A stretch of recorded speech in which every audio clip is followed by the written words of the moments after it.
साथ ले लो गुरु, आगे बढ़ जाऊंगा। साथ ले लो प्रभु, आगे बढ़ जाऊंगी। वरना संभव है मैं भी फिसल जाऊंगी। वरना संभव है मैं भी फिसल जाऊंगा। राहें चिकनी खड़ी और पथरीली है, कांटों झाड़ी भरी और जहरीली है। राहें चिकनी खड़ी और पथरीली है, कांटों झाड़ी भरी और जहरीली है। दो सहारा वरना मैं भी फंस जाऊंगा। दो सहारा वरना मैं भी फंस जाऊंगा। वरना संभव है मैं भी फिसल जाऊंगा। वरना संभव है मैं भी फिसल जाऊंगी। साथ ले लो प्रभु, साथ ले लो प्रभु, आगे बढ़ जाऊंगा। साथ ले लो प्रभु, आगे बढ़ जाऊंगी। वरना संभव है मैं भी फिसल जाऊंगा। वरना संभव है मैं भी फिसल जाऊंगी। भोग विषयों की उठती है कई लहर, मुझको उलझा डुबोने चली कर प्रहर। भोग विषयों की उठती है एक लहर, मुझको उलझा डुबोने चली कर प्रहर। दे दो पतवार वरना, दे दो पतवार वरना न तर पाऊंगी। दे दो पतवार वरना न तर पाऊंगा। वरना संभव है मैं भी फिसल जाऊंगा। वरना संभव है मैं भी फिसल जाऊंगी। साथ ले लो प्रभु, साथ ले लो प्रभु, आगे बढ़ जाऊंगी। साथ ले लो गुरु, आगे बढ़ जाऊंगा। वरना संभव है मैं भी फिसल जाऊंगा। वरना संभव है मैं भी फिसल जाऊंगी। दुनिया इस ओर कहती है आ मौज ले, पर उधर धर्म कहता है दुख मोल ले। दुनिया इस ओर कहती है आ मौज ले, पर उधर धर्म कहता है दुख मोल ले। तुम कहोगे मुझे वैसा कर पाऊंगा, तुम कहोगे मुझे वैसा कर पाऊंगा, वरना संभव है मैं भी फिसल जाऊंगा, वरना संभव है मैं भी फिसल जाऊंगा। साथ ले लो प्रभु, साथ ले लो प्रभु, आगे बढ़ जाऊंगा, साथ ले लो प्रभु, आगे बढ़ जाऊंगा, वरना संभव है मैं भी फिसल जाऊंगा, वरना संभव है मैं भी फिसल जाऊंगा। सत्य कहता हूँ भोला जब भी मैं तुम्हें, पाई दुनिया मगर एक ना पाया तुम्हें। सत्य कहता हूँ भोला जब भी तुम्हें, पाई दुनिया मगर एक ना पाया तुम्हें। बिन तुम्हारे मैं आखिर किधर जाऊंगा, बिन तुम्हारे मैं आखिर किधर जाऊंगा, वरना संभव है मैं भी फिसल जाऊंगा, वरना संभव है मैं भी फिसल जाऊंगा। साथ ले लो प्रभु, साथ ले लो प्रभु, आगे बढ़ जाऊंगा, वरना संभव है मैं भी फिसल जाऊंगा। साथ ले लो प्रभु, आगे बढ़ जाऊंगा। बोलिए भगवान महावीर स्वामी की। जिनवाणी माता रख लाज हमारी, जय जिनवाणी माता, जय जिनवाणी माता रख लाज हमारी, जय जिनवाणी माता। आज सभा में मैया तो है पुकारू, बोलेंगे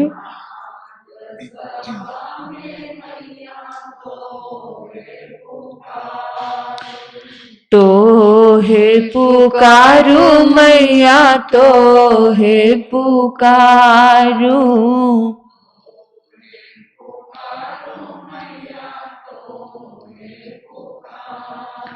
आज सभा में तो है पुकारू, जग की भाग्य विधाता रख लाज हमारी, जय जिनवाणी माता रख लाज हमारी, जय जिनवाणी। शास्त्र ग्रंथों का बोध नहीं है मैया, शास्त्र ग्रंथों का बोध नहीं है मैया, शास्त्र ग्रंथों का बोध नहीं है, हमको कुछ नहीं आता रख लाज हमारी, जय जिनवाणी माता। माता रख लाज हमारी जय जिनवाणी, रख लाज हमारी जय जिनवाणी। आन के मेरे कंठ विराजो मैया, आन के मेरे कंठ विराजो मैया, आन के मेरे कंठ विराजो सुर संगम की दाता, रख लाज हमारी जय जिनवाणी। माता रख लाज हमारी जय जिनवाणी। आज सभा में मैया तो है पुकारू, आज सभा में मैया भक्त ये तेरे तुझे पुकारे मैया, भक्त ये तेरे तुझे पुकारे मैया, भक्त ये तेरे तुझे पुकारे, तुमको शीश नवाता, रख लाज हमारी जय जिनवाणी। माता रख लाज हमारी जय जिनवाणी। माता रख लाज हमारी जय जिनवाणी। माता। सर्वप्रथम अहिंसा भगवती के सफल आराधक त्रैलोक्यनाथ अनंत अनंत मैत्री के मसीहा श्रमण भगवान महावीर स्वामी के चरणों में हृदय की अनंत अनंत आस्था के साथ वंदन। ध्यान योग के अक्षय स्रोत आराध्य गुरुदेव, सदमार्गदाता नवजीवन निर्माता आयम बिलतप आराधिका आराध्य गुरनी मैया एवं मेरे जीवन में आए हुए समस्त उपकारों को याद करते हुए उन सभी के चरणों में वंदन नमन प्रणाम करती हूँ। संयम जीवन की सहयोगी प्रिय साध्वी जी, धर्मानुरागी धर्म बंधु एवं बहनों, आप सभी के अंतर में विराजमान आपकी पवित्र आत्मा को मेरा नमन है। जन्म जन्म के दुखों का नाश करने वाली, कल्याण में मंगल का दर्शन कराने वाली प्रभु महावीर की वाणी आप सभी श्रवण कर रहे हैं। गुरु कृपा से परमात्मा ने अपनी वाणी का दिव्य दान देते हुए कहा, उत्तराध्ययन के 23वें अध्ययन में केशी गौतम के नाम से है। एक बड़ा सुंदर संदेश इस अध्याय में परमात्मा ने हमें दिया कि परिवर्तन जीवन का नियम है। परिवर्तन नहीं होगा तो जिंदगी में कहीं भी जा नहीं पाओगे। आप देखना अपने जीवन में झांक करके, आप देखो अपने पड़ोसियों के जीवन में, अपने दोस्तों के जीवन में, अपने अतीत में जाकर के देखिए कि आज आप कितने बदल गए हो। देखो बदले कि नहीं बदले। परिवर्तन बहुत आवश्यक है, अति आवश्यक है। ये शास्त्र, ये सूत्र, ये अध्याय परिवर्तन की मांग करता है। आज इंसान कह देता है साधु को ऐसा होना चाहिए, साधु को वैसा होना चाहिए। जरा अपने अंदर भी झांक के देखो कि श्रावक को कैसा होना चाहिए। श्रावक को कैसा होना चाहिए। श्रावक ऐसे कि गौतम गंधर्व से भी ज्यादा ज्ञान किसको था? आनंद श्रावक को था। आनंद श्रावक बन जाओ तो हम भी गौतम की भांति तुम्हारे द्वार पर आ जाएंगे। लेकिन खुद में कुछ नहीं, और दर्पण किसको दिखाते हो? संत को दिखाते हो। संत को ऐसा, संत को वैसा। तुम बनो पंचम युग के और तुम्हें चाहिए चौथे आरे का साधु। ऐसा हो नहीं सकता। और ख्वाब में भी सोचो मत, क्योंकि तुम्हारे घर से निकल के हम बने, चौथे आरे के कैसे बनेंगे? क्योंकि श्रावक किसका है? पंचम युग का। तो तुम चौथे युग के बन जाओ तो संत भी तुम्हें चौथे युग के मिल जाएंगे। तुम तो करो रात्रि भोजन। तुम्हारे घर में सोचो, तुम जाओ देश विदेशों की यात्रा करने, तुम्हारे घर के बच्चे मैं बता दूं नॉन वेज तक खाते हैं। आपको बताऊं, जैनी समाज में चांदवड़ में प्रवचन हुआ मेरा।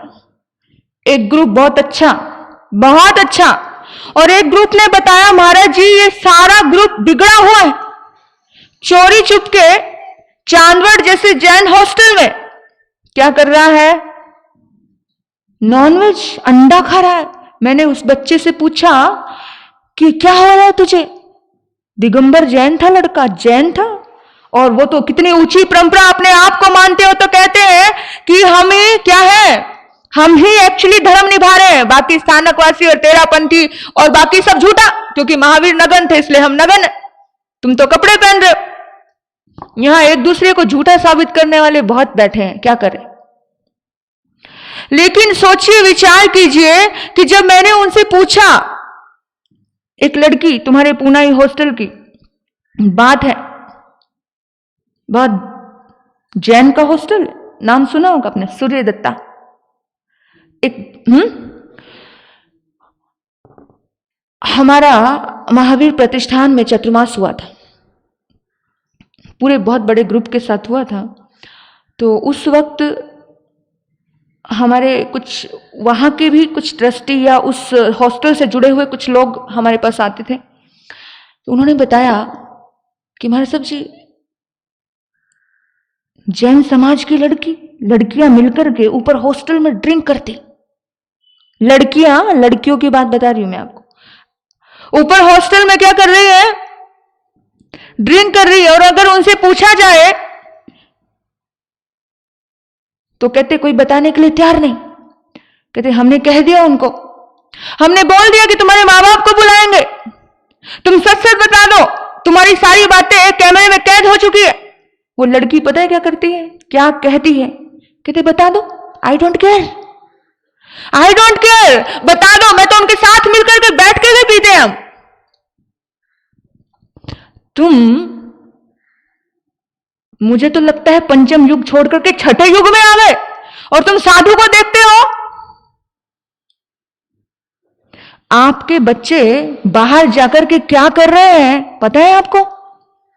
सिर्फ साधु के ऊपर वॉचिंग, साधु को नजर कैद। पीड़ा होती है पीड़ा, और उस पीड़ा का हिसाब देना पड़ेगा, बहुत हिसाब देना पड़ेगा। याद रखना कि महावीर कहते हैं कि जब परिवर्तन तुम अपने परिवार में चाहते हो, कि परिवर्तन, श्रावक रात्रि भोजन, श्रावक के नियम में रात्रि भोजन नहीं है, श्रावक के नियम में रात्रि भोजन नहीं है। श्रावक के नियम जरा पढ़ लो, फिर हमें आईना दिखाने के लिए आना, हम आपके आराम से आईना देखेंगे, लेकिन खुद तो पानी में, खुद तो कितने पानी में और कितने दूध में, वो सारी समझ आती है हमको। अपने भीतर का, अपने जीवन का कल्चर देखना। होटलों में जाते हो और उस समय ये समझ नहीं आता है, और कितने जैनियों की घटनाएं मैं आपको बता देती हूं और बहुत अच्छे से दर्पण दिखा देती हूं। आज अपना जैन समाज कहां जा रहा है उसके ऊपर हमारी कोई गौर नहीं है। अगर संत कुछ अच्छा काम करे तो उसके ऊपर तुम्हारी क्या हो जाती है? फिर तुम्हें याद आता है, अरे कुछ भी अच्छा काम करो, लेकिन जरूरत क्या है? साधु का काम है गौशाला बनाना, साधु का काम है अनाथ आश्रम बनाना।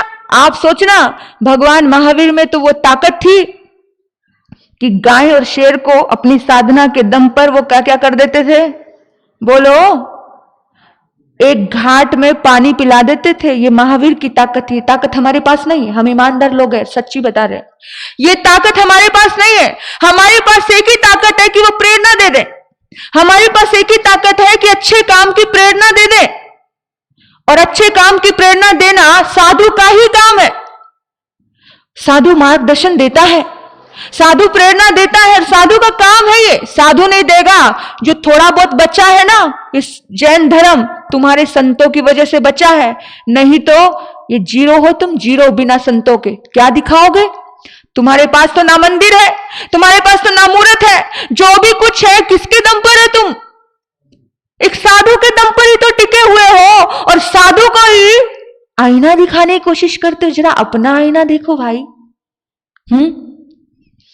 परिवर्तन संसार की अगर मांग है, परिवर्तन अगर तुम्हें चाहिए कि तुम्हारे बाप दादा साइकिल यूज करते थे, आज तुमने फोर व्हीलर क्यों ली? आज तुमने स्कूटरी क्यों ली? आज तुमने मोटरसाइकिल क्यों ली?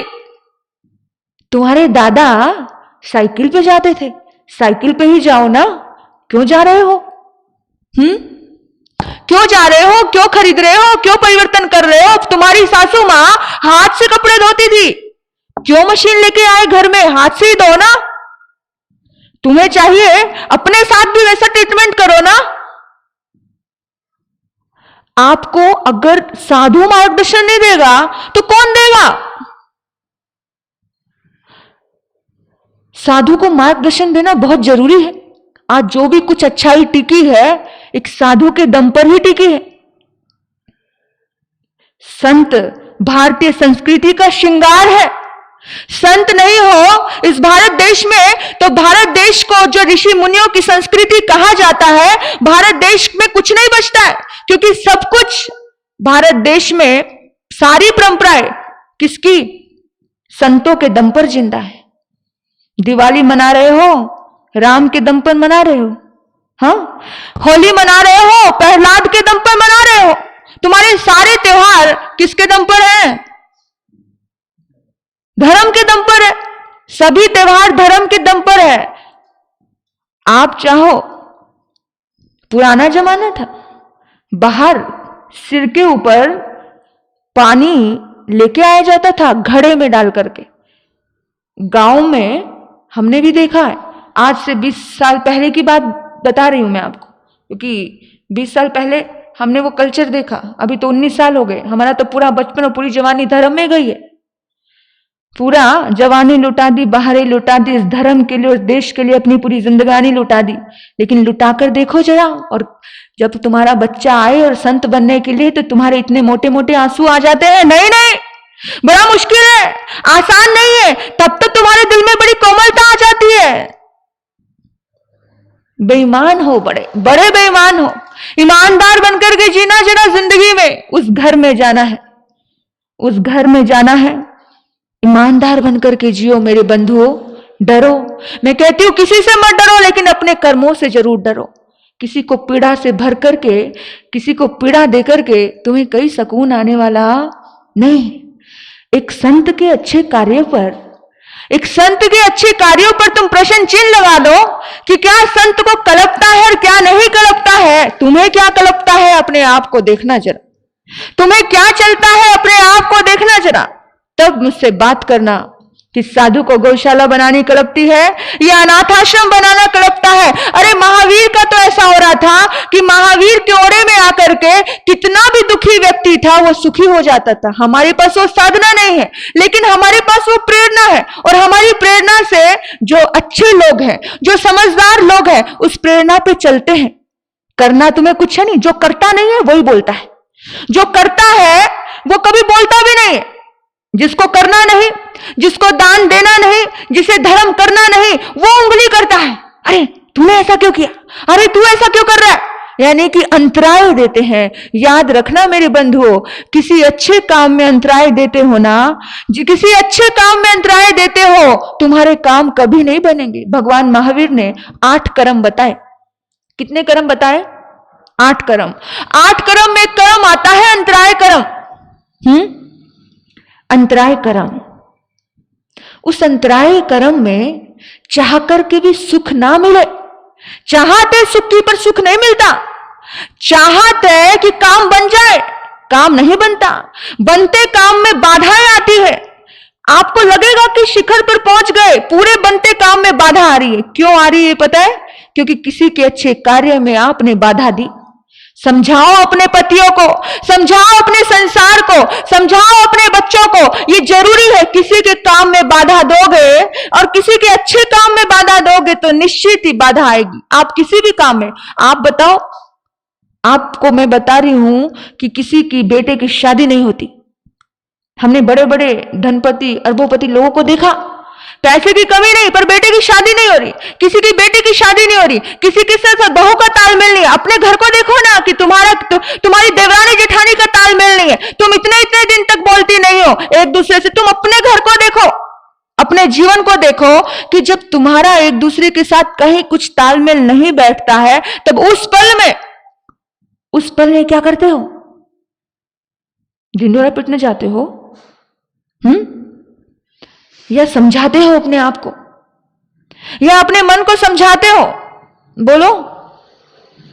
महावीर के पास वो ताकत थी, वो शक्ति थी कि उनके ओरे में कोई आए और वो सुखी हो जाए, लेकिन हमारे पास वो ताकत नहीं है। हमारे पास तो प्रेरणा है और वो हम प्रेरणा देते हैं कि अगर कोई दुखी मेरे पास आ रहा है, अगर कोई ऐसी स्थिति से भर करके मेरे पास आ रहा है तो उसकी व्यवस्था मुझे करनी है और तुम मुझे रोक नहीं सकते, आप मुझे रोक नहीं सकते। अरे तुम साथ नहीं दोगे तो पूरी दुनिया पड़ी, लेकिन दुनिया छोटी नहीं, बहुत बड़ी। केवल जैन समाज ही कोई बहुत बड़ी बात नहीं। आप याद रखना इस चीज को कि जो आप सोचते हो कि साधु कमजोर, मैं अपने आप को कमजोर नहीं मानती, बिल्कुल नहीं मानती। और मैं सीना ठोक करके इस धर्म मंच पर बोल रही हूं, कुछ तो वजह होगी, कुछ तो ताकत होगी, कुछ तो ईश्वर की कृपा होगी, मैं कमजोर नहीं मानती हूं। अरे अच्छा काम करने के लिए पूरा काफिला बन जाता है, तुम्हारी अंतराय डालने से, तुम्हारी बाधाएं पहुंचाने से। मुझे पता है बिल में छुप कर बैठे हैं लोग, फर्क नहीं पड़ता है, छुपने से कोई सच्चाई नहीं बदल जाती, मुंह छुपा लेने से सच्चाई बदल नहीं जाती है। जो हकीकत है वो तो हकीकत है, सत्य कभी छुपता नहीं है, सच्चाई छुप नहीं सकती बनावट के असूलों से, कभी खुशबू आ नहीं सकती कागज के फूलों से। और ये बात कोई मैं सोच समझ के नहीं बोल रही हूं, ये बात मेरे यहां की है, यहां की। हमारे पास प्रेरणा है। आज पूरा विश्व सुख शांति की सांस ले रहे हैं ना, संतों की बदौलत है, क्योंकि संतों ने बहुत मानवता के अभियान चलाए हैं, बहुत मानवता के अभियान चलाए हैं और उनके साथ जुड़े हैं लोग, पूरा काफिला बना है। हम अकेले चले थे लेकिन कारवां बनता गया। और देखना, याद है आपको एक बात मैं आपको कहूं तो, पूज्य गुरुदेव हंस मुख मुनि जी महाराज साहब, मेरा सौभाग्य रहा कि मैं उनके श्री चरणों में 2 महीने रही।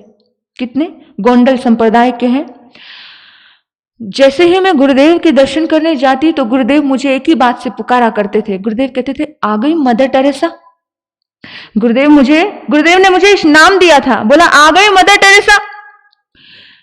फिर अगले दिन मुझे कहती, तेरे अंदर मुझे ना विरायतन वाली चंद्रा दिखती है। और मुझे समझ नहीं आता था, मैं छोटी थी उस टाइम, इतना मुझे अनुभव नहीं था, यानी कि मैं 25 साल की थी उस समय। तो इन 5-6 सालों में समाज ने बड़ा अनुभव दिया है और बड़े धक्के दिए, बड़ी पीड़ाएं दी हैं और वो पीड़ाओं को झेल करके खड़ी हूं मैं डरती नहीं हूं, क्योंकि जो करना सो अच्छा करना, फिर दुनिया में किससे डरना। बड़ा धक्का, बड़ी पीड़ाएं, बड़ा अप डाउन, फर्क नहीं पड़ता है, क्योंकि हमें क्लियर है, हम क्लियरिटी पे हैं। और जब लक्ष्य मजबूत होता है ना तब डर नहीं लगता। हम जब क्लियर होते हैं तब डर लगता नहीं है, क्योंकि हमें डरना किससे चाहिए? जो झूठे हैं, जो अन्यायी हैं, उनसे डरना चाहिए क्या? या फिर उस कर्मों से डरना चाहिए, या फिर उस ईश्वर से डरना चाहिए? मैं कहती हूं किसी से मत डरो, लेकिन ईश्वर से और अपने कर्मों से जरूर डरना चाहिए। वो कहते हैं, गैरों में कहां दम था, हमको तो अपनों ने लूटा है। गैरों में कहां दम था, हमको तो अपनों ने लूटा है। जिनके लिए अपना जीवन समर्पित कर दिया, जिस समाज को इतना कुछ दिया, वो समाज जब एक साधु का काम है गौशाला, साधु का काम है अनाथ आश्रम, साधु का काम है, अरे साधु का ही काम है, साधु का ही काम है। साधु अगर जीवन में संसार में मानवता के रास्ते नहीं पढ़ाएगा तो महावीर को क्या जरूरत थी ये बात बोलने की, जियो और जीने दो। महावीर के ये सूत्र अगर हम अपने जीवन में नहीं लाएंगे तो कौन लाएगा बंधु, कौन लाएगा? अगर साधु अगर जीने सामने वाले को जियो और जीने दो का पाठ नहीं पढ़ाएगा तो कौन पढ़ाएगा? एक आतंकवादी पढ़ाएगा, एक चोर पढ़ाएगा, हाँ एक गुंडा का पढ़ाएगा क्या जियो और जीने दो? एक काम साधु का ही। गुरुदेव की वो बात मुझे आज भी याद आती है। गुरुदेव आज इस दुनिया में नहीं है, लेकिन गुरुदेव जो मुझे ताकत देकर के गए हैं वो ताकत मैं महसूस करती हूं।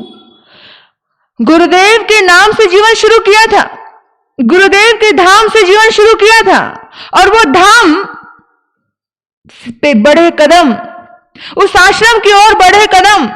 जीवन में एक ही बात आई थी, एक ही भाव आया था, भीतर से आया था। 2 रोटी खाने के लिए दीक्षा नहीं ली।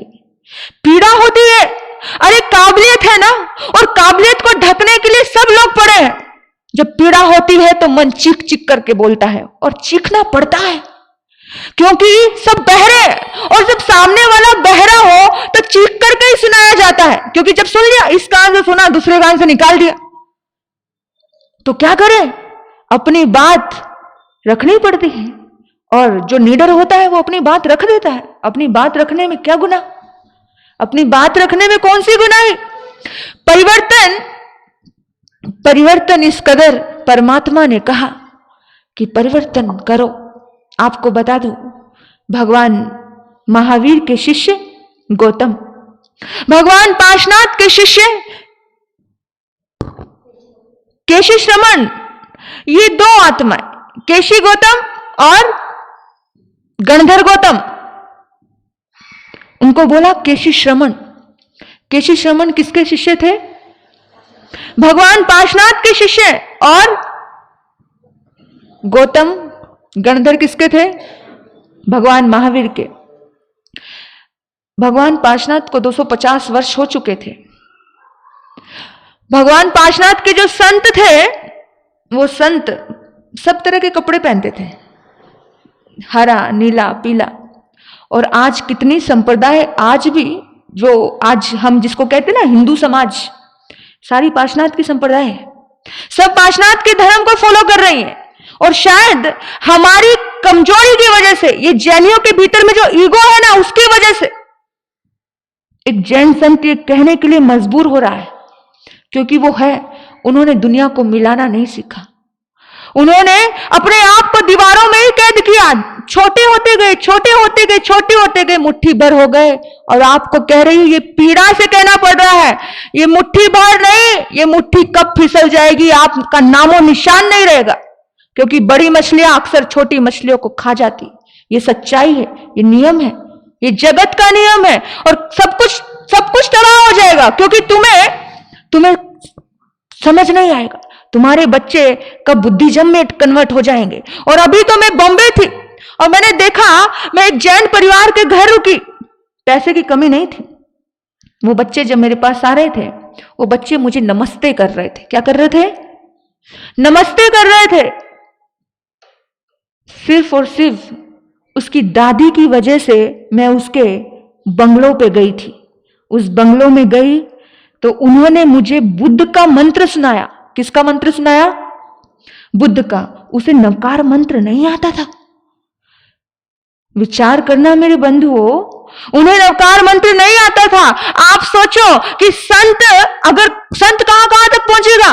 अगर तुम्हारी जागृति नहीं हुई तो, अगर घर की जागृति नहीं हुई तो कहां कहां तक पहुंचेगा? क्योंकि तुमने संत को तो 4 दीवारी में बंद कर दिया।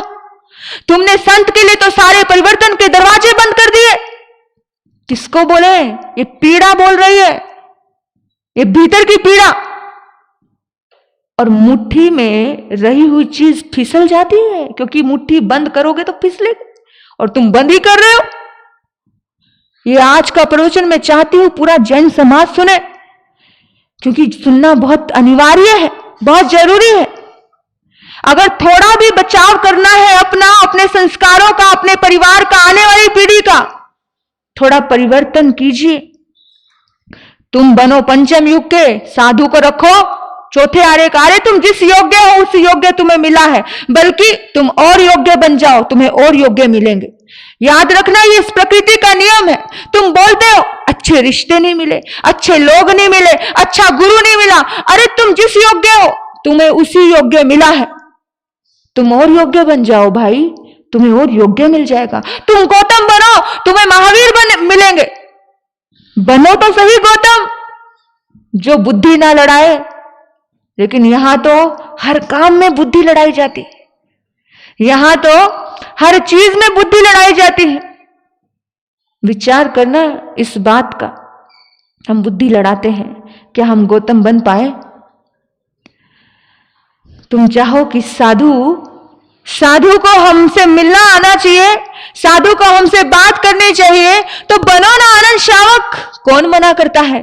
अपनी काबिलियत तो करो, उस काबिलियत के लेवल पे तो छुओ। निश्चित ही एक साधु भी आपके पास चल करके आएगा, लेकिन काबिल तो बनो भाई।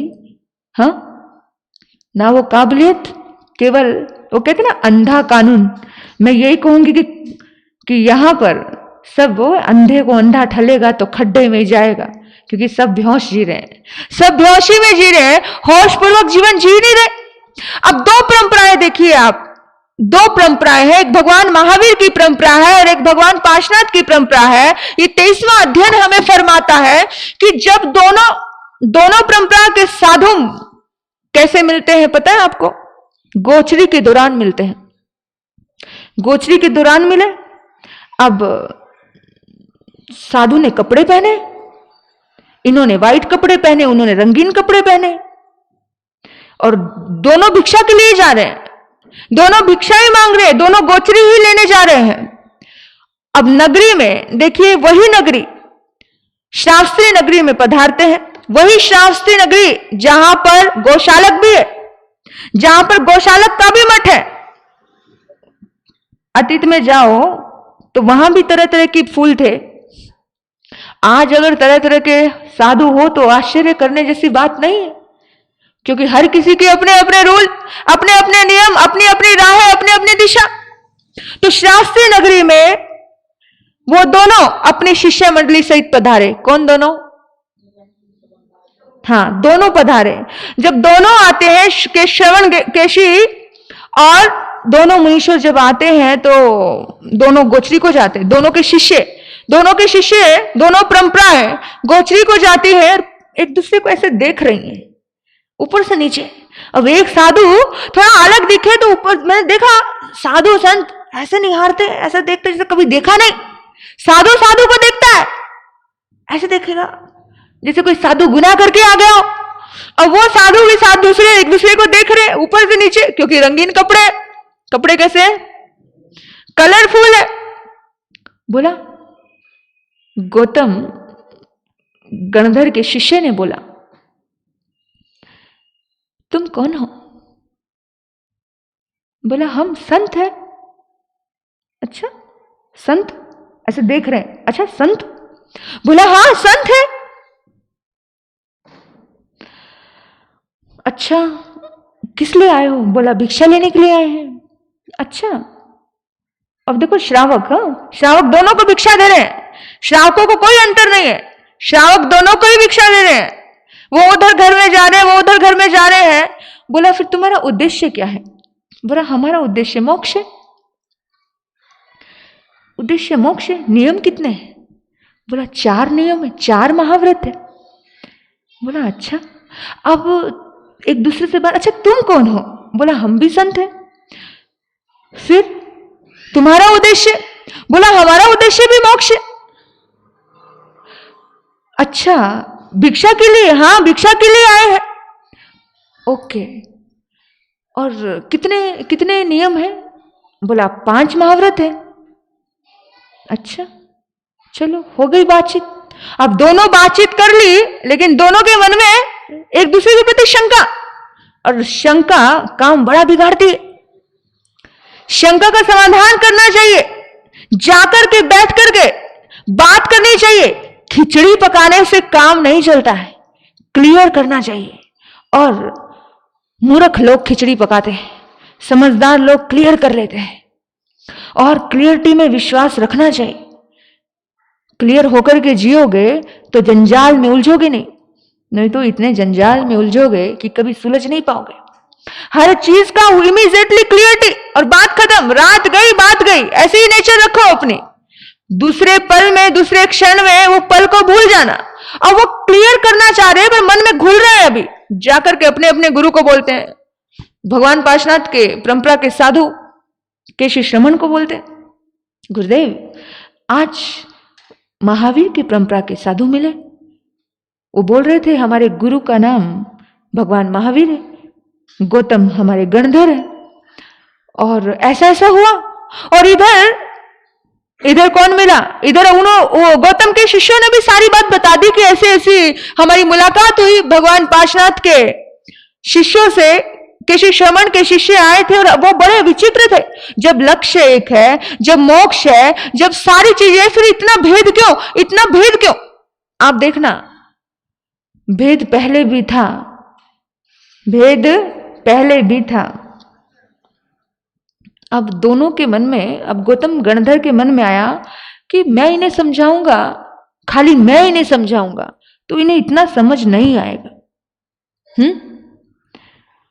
खाली मैं इन्हें समझाऊंगा तो इन्हें इतना समझ नहीं आएगा। आपको पता है ना, आप अपने बच्चों को लेकर के आते हो हमारे पास और कहते हो महाराज जी से समझाना। क्यों आते हो लेकर के? क्योंकि आपको लगता है कि महाराज जी की बात को यह बच्चा जल्दी मान लेगा, है ना, इसलिए आते हैं ना। तो वो आए और आकर के बोला, क्या बोला, गुरुदेव ऐसी सी बात है। गुरुदेव ने कहा अच्छा तुम्हारे मन में शंका है, कोई बात नहीं, पास में ही तो है। गौतम स्वामी कोष्टक नामक उद्यान में रुके थे, दोनों ही थोड़ी थोड़ी दूरी पे थे। जैसे साधु संत आजकल भी रुक जाते हैं, कोई किसी के घर, कोई किसी के घर, वो उद्यान में रुके थे। साधु सामाजिक हो गया है आज, और सामाजिक साधु को समाज के साथ वार्तालाप करनी ही पड़ती है, समाज के साथ काम करना ही पड़ता है। और अगर समाज से काम करवा के नहीं लेगा तो सामाजिक होने का फायदा क्या? उद्यान में रुके, कोष्टक उद्यान में, और पहुंच गए। बोला कि चलो तुम्हें समाधान के लिए जाते हैं। समझ आया कि भगवान पार्श्वनाथ के संत हैं, परंपरा में ऊंचे हैं, परंपरा में बड़े हैं। केशी गौतम को ज्ञान है, केशी गौतम ज्ञानी है, अब भी ज्ञान है। अभी गौतम को ज्ञान नहीं है, गणधर गौतम को अभी ज्ञान नहीं है, और ज्ञान की कमी भी नहीं है। चले दोनों जा अपने शिष्य मंडली के साथ सभी लेकर के गए। जैसे ही वो जा रहे थे, जैसे ही वो सामने आ रहे थे, याद रखना ज्ञान में बड़े कौन? केशी गौतम, परंपरा में बड़े केशी श्रमण। और आपको बताऊं, जो 250 साल से परंपरा चल रही है उसका समाज भी कितना बड़ा होगा। महावीर तो आज का धर्म और पार्श्वनाथ का 250 सालों से चल रहा धर्म, फर्क होगा कि नहीं होगा? इतने बड़े को जब पता चला कि सामने से संत आ रहे हैं तो बड़े को बड़प्पन रखना बहुत जरूरी। अगर बड़ा होकर के समाज के मुख्य सीट पर अपने नाम अदा करके अगर बड़प्पन रखना नहीं जाने तो धिक्कार है ऐसी आत्मा को। लेकिन केशी श्रमण इतने बड़प्पन कि खुद उठ करके क्या आ गए, बाहर आ गए, उन्हें लेने के लिए आ गए, उनके पास, उनके करीब आ गए। आप सोचो जरा, विचार करना। हाथ जोड़ा, दोनों ने हाथ जोड़ा। कहां परंपरा है? यहां तो साधु एक दूसरे को हाथ जोड़ना पाप समझता है।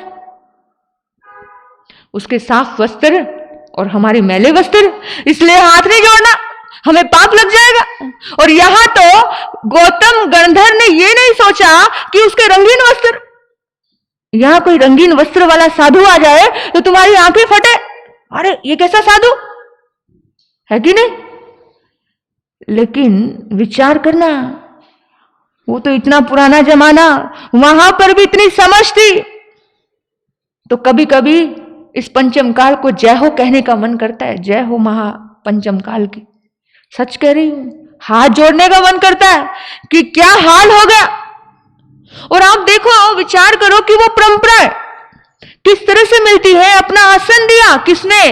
केशी शमन ने अपना आसन दिया बैठने के लिए, विराजो।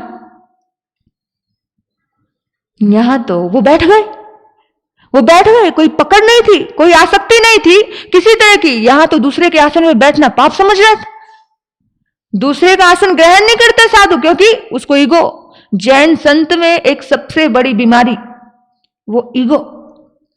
जैन समाज में सबसे बड़ी बीमारी ईगो। ईगो की वजह से जीरो हो गए, ईगो की वजह से जीरो हो गए, किसी से मिलना नहीं, क्योंकि अपने आप को सबसे बड़ा समझना, अपने आप को सबसे श्रेष्ठ समझ लेना। इसलिए इन शास्त्रों को मैं अपने जीवन का आईना बना करके चलती हूं। उस दिन चलते चलते कोई भगवा कपड़े वाले आ गए तो खड़े थे बाहर। हमारा कर्तव्य हमें यही संदेश देता था कि उनका स्वागत करके उनको बुला लेना, और बुला लिया। क्या फर्क पड़ता है। और देखा, उन्होंने मुझे बताया कि वो साधना कैसे करते हैं। उनकी साधना का डिस्कशन हुआ, देखने में बड़ा नॉर्मल दिखा था, क्योंकि पहली बार देखा, बड़ा अजीब देखा। लेकिन हैरानी की बात, विचार करना, बड़ी गहराई होती है। हमारी दृष्टि ऊपर तक पहुंच ही नहीं पाती है, पहुंच ही नहीं पाती है।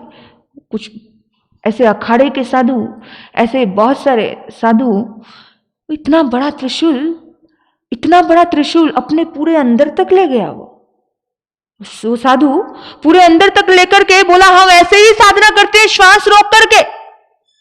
और हमने सुना होगा, हम अक्सर किस्से कहानियों में सुनते हैं कि एक सन्यासी एक युवक को बताता है कि सांस रोक लेना और तुझे पता चल जाएगा कि तेरे घर वाले तुझे कितना प्यार करते हैं।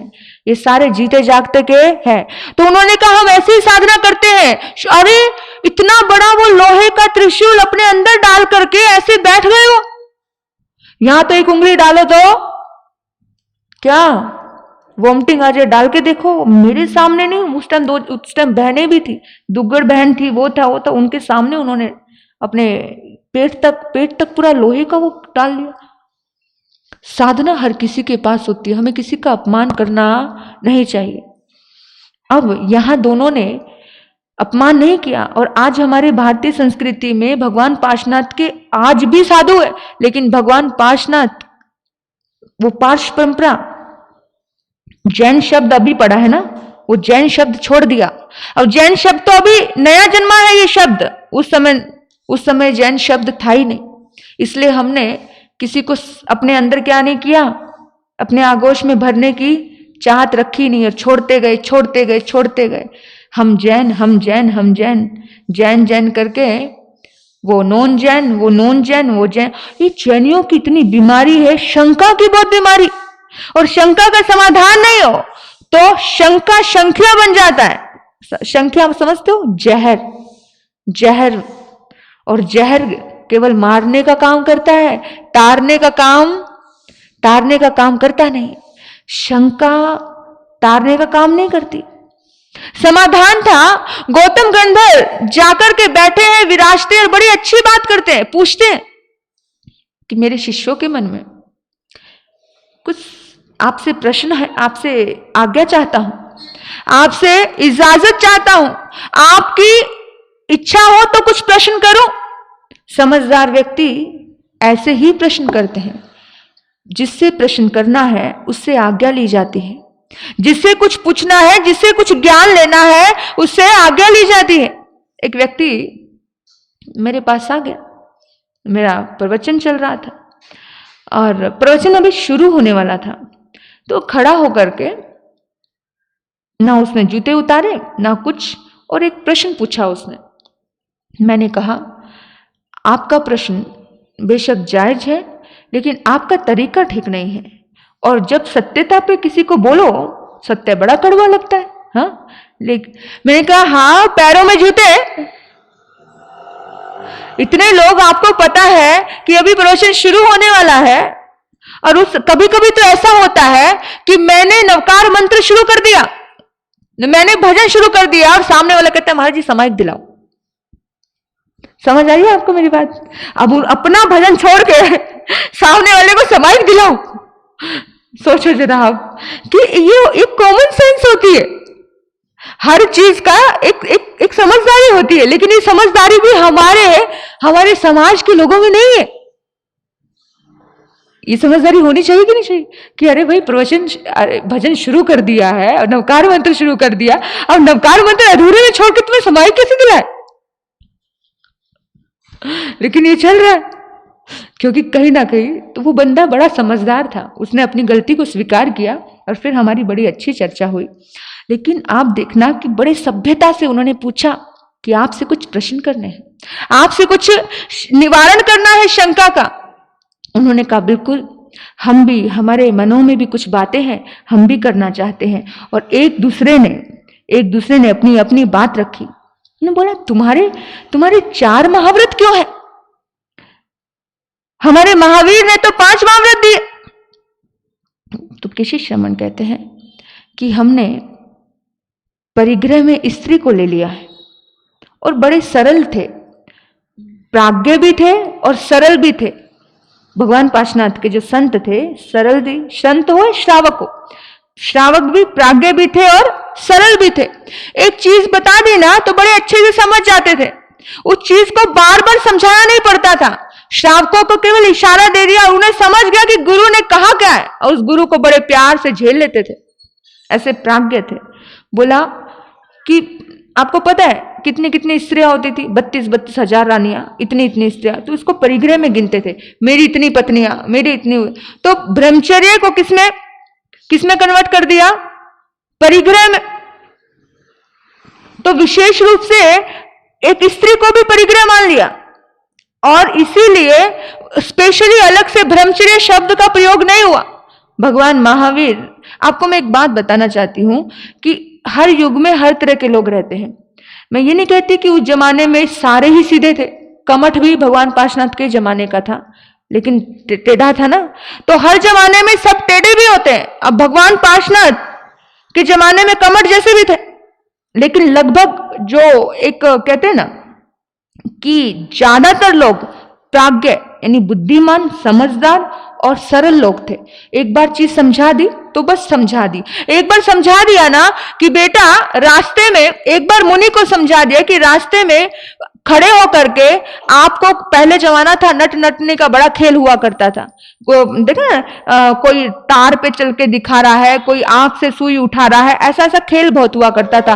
और काफी गांवों में खेल दिखते थे। खेल मैंने भी देखे हैं बचपन में, कोई बंदर बंदरी का खेल हो जाता था, कोई कैसा खेल। तो एक समझाता था गुरु कि भाई तुम्हें गोचरी लेके आने में कितनी देर हो गई, इतना टाइम थोड़ी लगता है। तो बता देते थे सरल से, गुरुदेव क्या नट का खेल देखने लगा? गुरुदेव ने कहा बेटा खेल साधु को देखना ऐसे गली में खड़े होकर के नहीं जचता है, तो खेल नहीं देखना, जल्दी अपने काम के लिए जाओ, तो अपने काम करके वापस आ जाइए।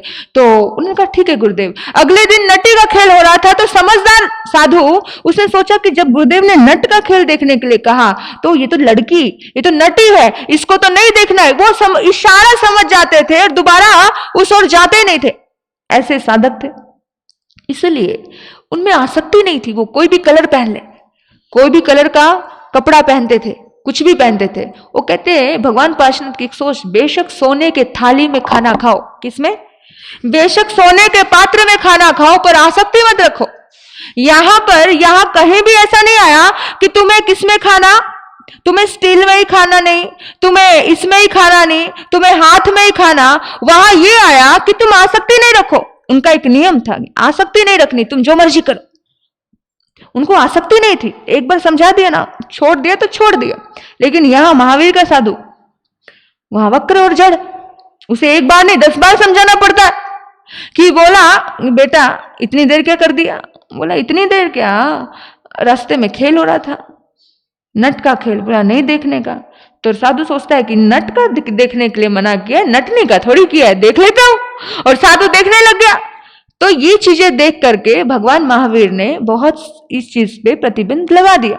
तो क्योंकि एक चीज को 10 बार समझाना, और आज के श्रावकों को, आज के साधुओं को बार बार समझाना पड़ता है हर चीज के बारे में, क्योंकि वो प्रकृति पंचम युग है नहीं है, तो ये चौथा आरा नहीं है।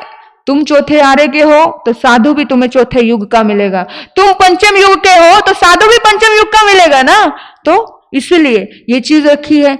अच्छा, समाधान हो गया, फिर हर चीज का समाधान हुआ, कपड़ों का समाधान हुआ, छोटी छोटी जब बाहर की चीजों का धीरे धीरे हर बात का समाधान हो गया, तो उस वक्त भगवान पार्श्वनाथ के जो श्रमण, केशी श्रमण थे, उन्होंने अपने भीतर की बातें, पहले तो बाहर की बातें की, ये कपड़े ऐसे क्यों हैं, ये ऐसा क्यों है, वो ऐसा क्यों है। फिर उन्हें समझ आ गया कि भी ये इस तरह की परंपराएं थी, 2 प्रकार की परंपराएं हुई है और आज भी है। एक अचेलक हुए हैं, एक सचेलक हुए हैं। आज भी कुछ कपड़े पहनते, कुछ कपड़े नहीं पहनते, जिसे नागा साधु बोलते हैं। आज भी हिमालयों में जाकर के बड़ी बड़ी साधनाएं कर रहे हैं, वो आज भी है। और वो परंपराएं आज भी, कई परंपराएं जो जिन शासन की है, जो हम भूल गए और जो शायद, पर पार्श्विक संप्रदाय आज भी जिंदा है। आप देखो, जिन शासन का मुनि आज भी पार्श्वनाथ का शासन चला रहा है किनके। आज जो आप कथाएं करते हो भगवान पार्श्वनाथ की तो कर रहे हो। आज जितने मंदिर भगवान पार्श्वनाथ के बने हैं, उतने मंदिर महावीर के भी नहीं बने। देखो मतलब कितना ज्यादा एक दूसरे का यानी एक दूसरे की एक गहराई थी, एक दूसरे के प्रति जुड़ाव था, कोई किसी चीज का विरोध नहीं था। महावीर ने पार्श्वनाथ का कभी विरोध नहीं किया। महावीर ने अपना रास्ता निकाला और हर व्यक्ति को अपना रास्ता निकालने का हक है। महावीर ने अपना रास्ता चुना कि तुम 5 कलर के कपड़े पहनो, मैं नहीं पहनूंगा। हर व्यक्ति को अपना चॉइस करने का हक है भाई, इसमें किसी दूसरे का कोई नहीं। तुमने ऐसा किया, हम ऐसा करेंगे। अब हम लकीर के फकीर बनकर के चलने वाला जो खोजी होता है, जो ज्ञानी होता है, वो लकीर के फकीर बनकर कभी नहीं चलता है। वो मक्खी पे मक्खी नहीं मारता, वो अपने राह खुद बना। और हर तीर्थंकर अपना राह बनाता है। अभी तो केवल 250 साल वर्ष की बात है, उसमें में भी भगवान महावीर के जो अनुयायी थे, भगवान महावीर को जो मानने वाले, भगवान महावीर के खुद माता पिता भगवान पार्श्वनाथ को मानते थे। सोचो, ये सारी चीजें, सारी बातें हो रही है कि तुम पार्श्वनाथ के संप्रदाय को कभी कभी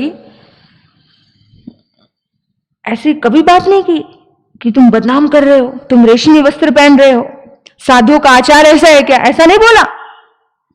बड़े प्रेम से, ये परंपरा थी, स्वीकार था, लोगों को भी स्वीकार था। लोगों ने कुछ नहीं कहा। लोग जैसे भगवान महावीर के साधु को भिक्षा देते थे, इसी तरह से भगवान पार्श्वनाथ के साधु को भी भिक्षा देते थे। कोई वो नहीं कर रहे थे। तो उन्होंने आपस में बहुत सारे चिंतन किए, बहुत सारी बातें किए। कोई बाजारों में, गलियों में चर्चा, निंदा किसी बात की होती नहीं थी, किसी बात की कोई चर्चा नहीं थी। ठीक है, हर आत्मा का अपना है, हर साधु अपने अपनी लाइन पे चल रहा है, अपने अपने तरीके से चल रहा है, कर तो अच्छा ही काम रहा है, किसी का गला नहीं काट रहा, धर्म का ही रास्ता बता रहे हैं ना, धर्म के राह पर ही चल रहे हैं ना, मानवता की राह पर ही चल रहे हैं ना। तो कोई कुछ विवाद नहीं था किसी बात का, कोई प्रश्न नहीं था किसी बात का कि कौन है, क्या है, कैसे है। तो गौतम मुनि के संतों ने सारी बात प्रभु से कही और केशी मुनि ने संतों की भी सारी घटनाएं एक दूसरे से बात करते करते ऐसे एक नहीं अनेकों प्रश्न किए। आपको ये बता दूं, ये अध्ययन ऐसा है जिसके ऊपर, इन प्रश्नों के ऊपर 4 महीने प्रवचन हो सकता है। कितना? 4 महीने। उत्तराधन सूत्र में एक अध्याय ऐसा है नमी पवचा, उसके ऊपर 4 महीने, और एक अध्ययन ऐसा है सम्यक तो पराक्रम, उसके ऊपर 4 महीने।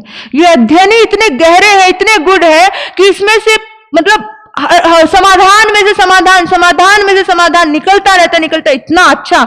जिसको भी परिवर्तन से शिकायत है वो ये अध्ययन पढ़ ले कि परिवर्तन जीवन की मांग है, वो इस अध्ययन को पढ़ ले। और इस अध्ययन में पूरी तरह से परिवर्तन लिखा है।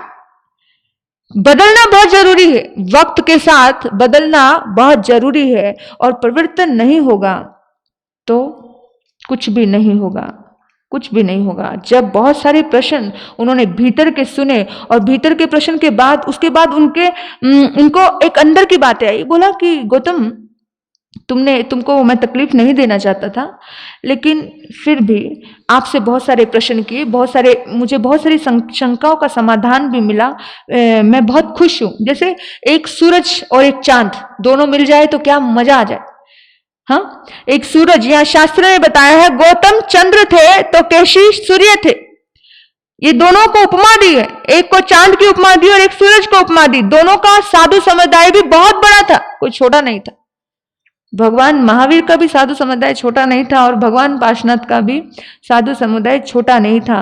दोनों वहां पर इकट्ठे हुए और जब वो दोनों इकट्ठे हो रहे थे ना, शास्त्र में बोला है कि वहां पे भूत प्रेत देवी देवता सब आ गए। ऐसा संगम हो गया। जब संगम होता है, जहां संगम होता है वहां तीर्थ होता है।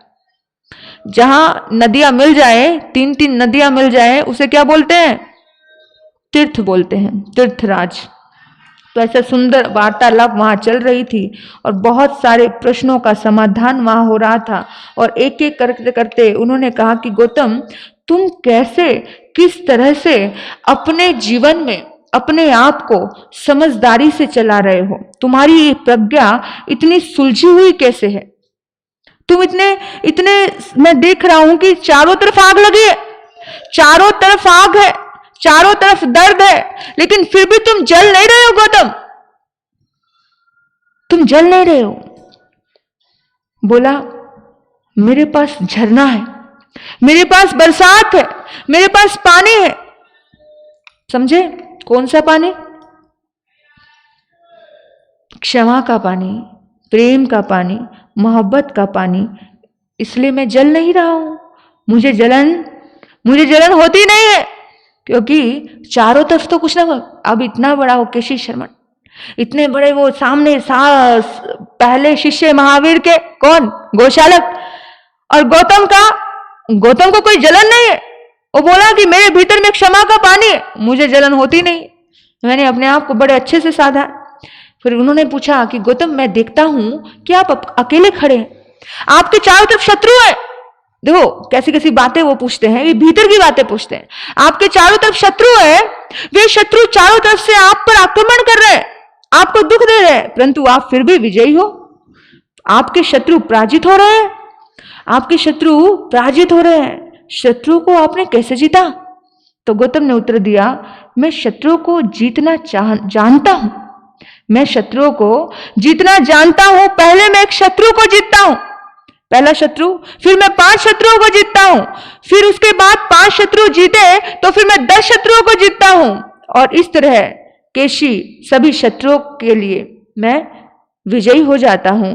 दुनिया में जीव के 10 ही शत्रु, वह शत्रु बाहर के नहीं बल्कि मन के हैं। पहला सबसे बड़ा शत्रु कौन है? हमारा मन है। विकारों के रूप में ये उत्पन्न होता है। फिर कितने 5 इंद्रियां है ना, 5 इंद्रियां, 4 कषाय, ये सारे के सारे शत्रुओं को मैंने, इस मन शत्रु को, 5 इंद्रियों को, 4 कषाय को, जे गंग जानी ते सवंग जानी, जिसने आत्मा को जान लिया उसने सबको जान लिया। इसलिए मैंने राग द्वेष छल कपट, मैं इनके ऊपर विजय प्राप्त कर पाया हूं। इसलिए मुझे किसी से भी कोई पीड़ा होती नहीं है। नहीं तो एक हीरो दूसरे हीरो को देख नहीं पाता। याद रखना बंधु, एक हीरो दूसरे हीरो को देख नहीं पाता। ये नियम है, ये संसार है। ये जो ईर्ष्या, जलन, राग, द्वेष, ये चीजें चल रही है, ऐसे आध्यात्मिक चर्चा चल रही है और लोगों को बड़ा आनंद आ रहा है उस आध्यात्मिक चर्चा में, गहरी चर्चा। वो कहते हैं, गौतम, मैं देख रहा हूं कि सभी लोग बंधन में हैं, सभी लोग बंधे हुए हैं, पर मैं देख रहा हूं, आप पर दृष्टि डालता हूं तो देखता हूं कि आप सभी बंधनों से मुक्त हो, आप किसी बंधन में नहीं हो। बोला, हां, कारण है। गौतम ने उत्तर दिया, मैं सभी बंधनों को जानता हूं। जो जानता है वो बंधन से मुक्त हो जाता है, और जो जानता ही नहीं कि मैं बंधा हूं, जो जानता ही नहीं कि 4 दीवारियां हैं, वो कैसे मुक्त होगा? जो जानेगा बंधा हूं तभी मुक्त होएगा। जिसने जाना ही नहीं वो कैसे मुक्त होगा? तो गौतम ने कहा कि मैं जानता हूं और जानने के बाद मैं अपने बंधनों को तोड़ देता हूं। मैंने सारे बंधन तोड़ दिए। अगर गौतम इतने बड़े विद्वान प्राकांड ब्राह्मण थे, उन्हें समझ आया तो ही उन्होंने बंधन तोड़े ना। अगर नहीं समझ आता, नहीं जानते तो बंधन तोड़ पाते क्या? और याद रखना, जहां महावीर का जन्म होता है, गौतम का जन्म निश्चित होगा। जहां पर किसी रामकृष्ण परमहंस का जन्म होता है, वहां पर किसी विवेकानंद का जन्म जरूर होगा। और कैसे भी कनेक्शन जोड़ के वो आत्मा क्या कर लेती है, वो आत्मा खींच ही लेती है। वो बोला कि दो तरह के बंधन होते, एक द्रव्य बंधन होता है, एक भीतर का एक भाव बंधन होता है। बाहर का शारीरिक बंधन तो इंसान को फिर भी नजर आ जाता है। जैसे आपने देखा गाय को, गाय का बछड़ा, अभी गाय ने बच्चे को जन्म दिया और जैसे ही जो किसान है वो गाय को गोद में लेकर के आगे चलता है, तो गाय भी प्रेम के वशीभूत होकर के उसके पीछे पीछे जाती है। ये बाहर का बंधन है ना। ये अंतर का, ये कहीं ना कहीं एक ऐसा गहरा बंधन है, ऐसा गहरा कि उसे कष्ट होता है। कष्ट होता है, मेरे बेटे को लेके जा रही है, उसके पीछे पीछे हो जाते। इस तरह के बंधन है कि कुछ लोग कहते हैं तुमने जैसा खाया मुझे वो पसंद है, तुमको हो जो पसंद वही बात कहेंगे। यहाँ ये जो बंधन वाले लोग न्याय नहीं कर पाते। आपको मैं बताऊं, बंधन वाले लोग न्याय नहीं कर पाते। वो कैसी सोच रखते हैं, जो तुमको हो पसंद वही बात कहेंगे, तुम दिन को रात कहोगे तो रात कहेंगे, ये हाल है। और आप सभी बंधन में बंधने वाले लोग हो, तो फिर जब बंधन हो जाता है तो इंसान मुक्त नहीं हो सकता, वो न्याय पे चल ही नहीं सकता। इसलिए बंधनों से मुक्त हो जाओ। और भगवान गौतम गणधर कहते हैं कि मैं मुक्त हो चुका हूं, इसलिए मैं न्याय और सत्य पे चल रहा हूं। नहीं, बंधन में होंगे तो वही बात है कि मैंने रात कहा तो रात कहे, मैंने दिन कहा तो दिन कहे, और एक दूसरे का यही बंधन चल रहा है। तुम मेरा इतना नहीं मान सकते, तुम मेरा ये नहीं कर सकते, हम उनको अपोज नहीं कर सकते, हम उनके आगे नहीं जा सकते, सब बंधन है। और बंधन वाला व्यक्ति मुक्ति को कभी प्राप्त कर पाता नहीं है। ये ममता का बंधन है। पक्षी चोगा चुगता है, चोगा चुन के दिन भर मेहनत करके कहां जा रहा है, अपने ही आशियाने में, अपने ही घोंसले में जाता है। ये बंधन है। आप दिन भर काम करके कहां आते हो, अपने घर आते हो, ये बंधन है। तो ये जब भी आप दुकान जाते हो, जो भी ये आंतरिक मानसिक बंधन कि आप कहीं भी जाओगे, कुछ तो बंधन है कि आपको लौट करके, वो कहते हैं कुछ लोगों को पता है कि मोह के इतने गहरे बंधन से बंधा है, और उसके लिए बोलते हैं लौट के आना है यही तुमको। मतलब मालूम है कि वो बंधा इतने गहराई से जुड़ा हुआ है, इतने बंधन से जुड़ा है कि वो आएगा ही आएगा।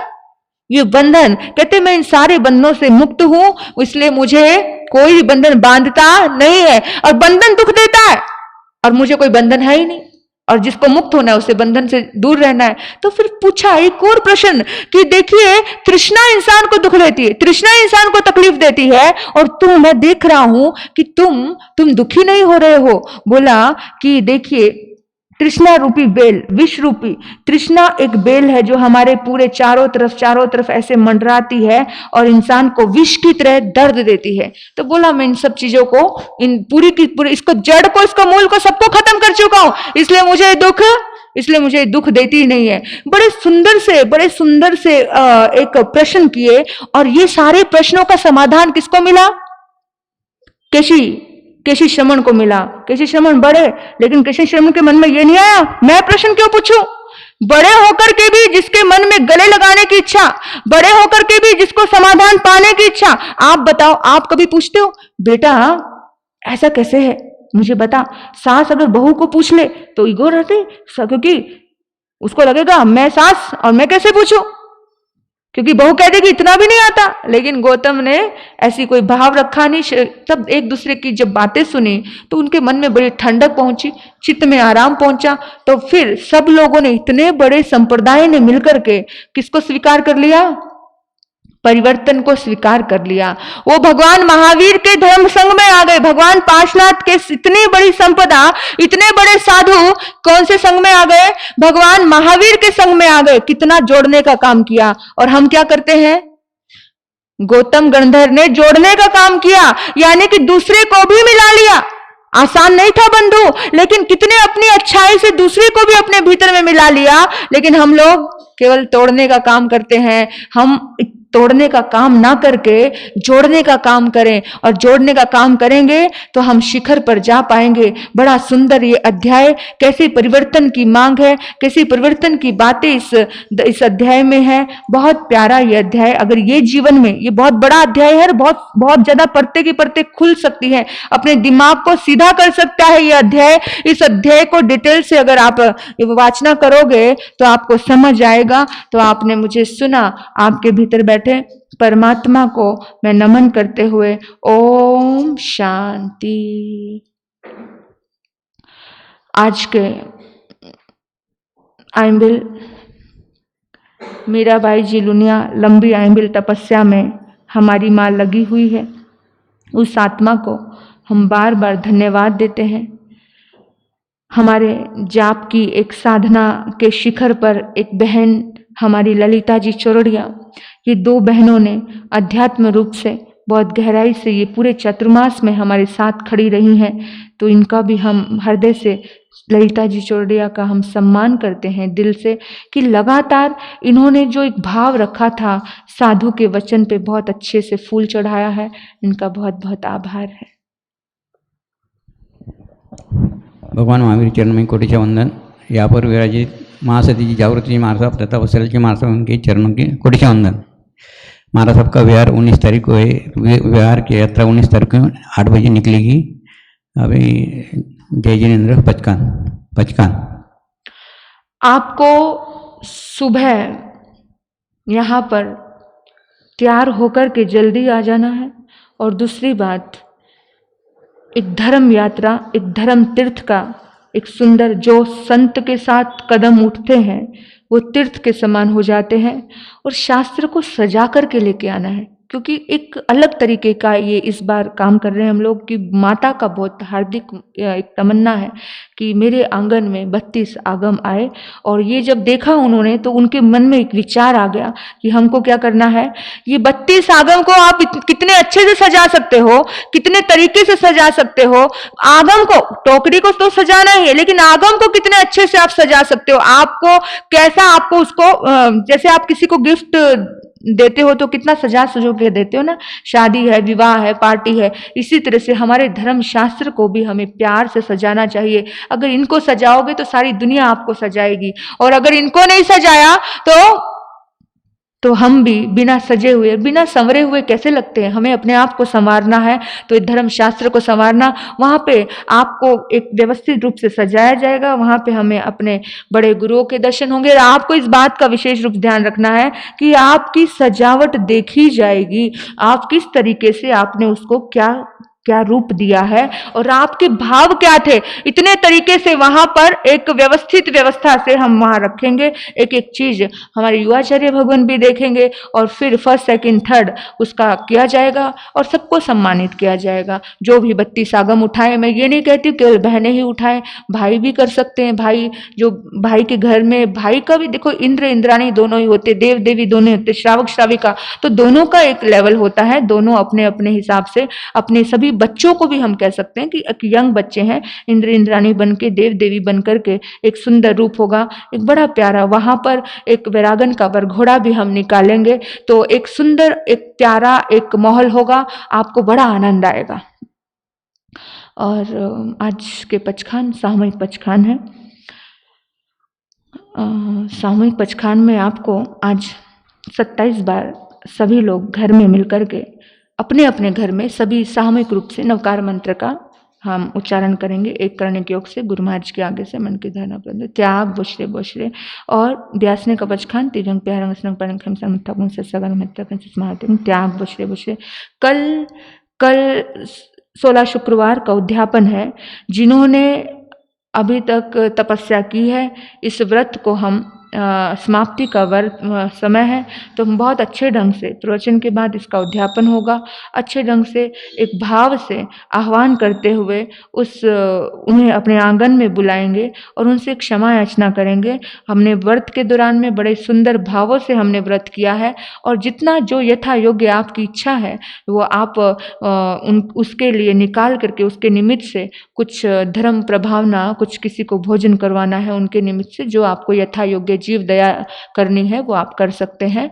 तो उद्यापन लगता है और उद्यापन करना चाहिए, क्योंकि कोई उपवास किया है उसकी समाप्ति का भी एक सुंदर एक प्रोसीजर होता है, ये वो हमारे धर्म शास्त्रों में आता है और हमें वो बहुत अच्छे से करना चाहिए। जो अभी तक आए नहीं है वो सभी उनको समाचार कर देना, क्योंकि घर बैठे भी बहुत सारे लोग तपस्या कर रहे हैं और लोग बोलते हैं हम ऑनलाइन पे हैं। यार यूट्यूब का ज़माना आ गया है, भी क्या करें, घर बैठे घर को मंदिर बना रहे हैं वो, तो फिर भी हम उनको समाचार कर सकते हैं, बात करना अपने सखी सहेलियों से, और यागम यात्रा का भी सभी को बात कर देना है। तो आज मंगल पाठ से बोलिए भगवान महावीर स्वामी की, संसार के सभी महान पुरुषों की, जैन धर्म की, चरिता भारंग वासंग चक्रवर्ती महेडियो संति संति करेलो पत्तो गई मनोत्रंग हरिहंत परमात्मा स्वास्थ्य लाभ बना रहे, सुख शांति बढ़ती रहे, हर अच्छे कार्य में सफलता प्राप्त हो, इन्हीं सद्भाव से चितारी मंगलम अरिहंता मंगलम सिद्धा मंगलम साहू मंगलम केवली पुनत्तो धम्मो मंगलम। चितारी लोगुत्मा अरिहंता लोगुत्मा सिद्धा लोगुत्मा साहू लोगुत्मा केवली पुनत्तो धम्मो लोगुत्मा। चितारी शरणं पवज्जामि रंते शरणं पवज्जामि सिद्धे शरणं पवज्जामि साहू शरणं पवज्जामि केवली पुनत्तो धम्मो शरणं पवज्जामि। पहला शरणार्यंत का, दूसरा सिद्ध भगवान का, तीसरा शरणा धर्म का, चौथा सारण्य ग्रंथ।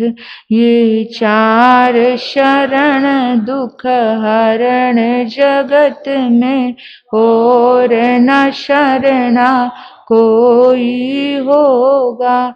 जो भव प्राणी करे